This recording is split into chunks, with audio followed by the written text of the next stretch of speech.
All right, let's dive into a really useful Korean expression. It's what you use when you need to warn someone that, hey, they're kind of asking for trouble. Let's get right into it. So, picture this. Your friend is about to do something a little reckless, you know? How do you warn them in a way that sounds totally natural, not like you just read it out of a textbook? Well, the answer is all packed into one very powerful piece of Korean grammar. 십상이다. This is going to be a go-to pattern whenever you want to say a bad outcome is pretty much guaranteed if you aren't careful.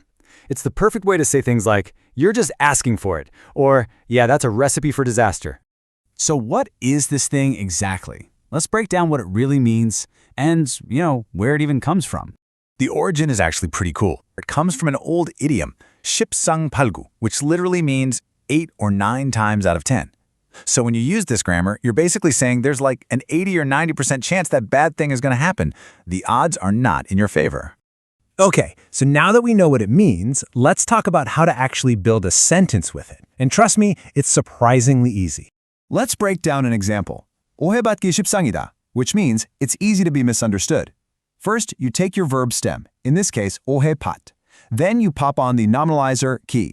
And finally, you attach 십상이다 to show that high probability of a bad outcome. See? It just flows from the action right to its likely unfortunate result. Okay, theory is great and all, but let's see this pattern out in the wild. I've got a few examples that'll really help this click for you. Here's a classic. 서두르면 실수하기 십상이야. It's that perfect warning. If you rush, you're just asking to make mistakes. You can totally hear a parent or a teacher saying this, can't you? Or how about this one? 거짓말하면 들키기 십상이야. If you lie, you're almost guaranteed to get caught. Again, you can really feel that strong sense of a negative, unavoidable consequence. And one more for you. 관리 안 하면 망가지기 십상이야. This could be about anything. A car, a computer, a friendship even. If you don't take care of it, it's bound to fall apart. That's the warning. All right, it's time to put what you've learned to the test. Let's run through a couple of quick practice drills just to make sure you've really got this down. Okay, here's the scene. Someone is walking down a busy street completely glued to their phone. We've all seen this, and we all know it's a terrible idea. The verb is 사고 나다, which means for an accident to happen. So, how would you warn them? How do you say you're likely to get into an accident? Take a second and think about it. Did you get it? The answer is 사고 나기 십상이야.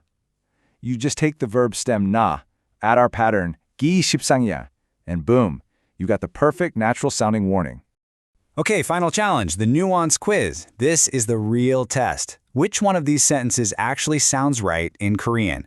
A is about a positive outcome, getting first place. B is about a negative one, getting last place. Which one works with our pattern? The answer is, of course, B. This really drives home that main rule. So, just remember, 기 십상이다 is your secret weapon for giving natural-sounding warnings in Korean. Now it's your turn to apply it.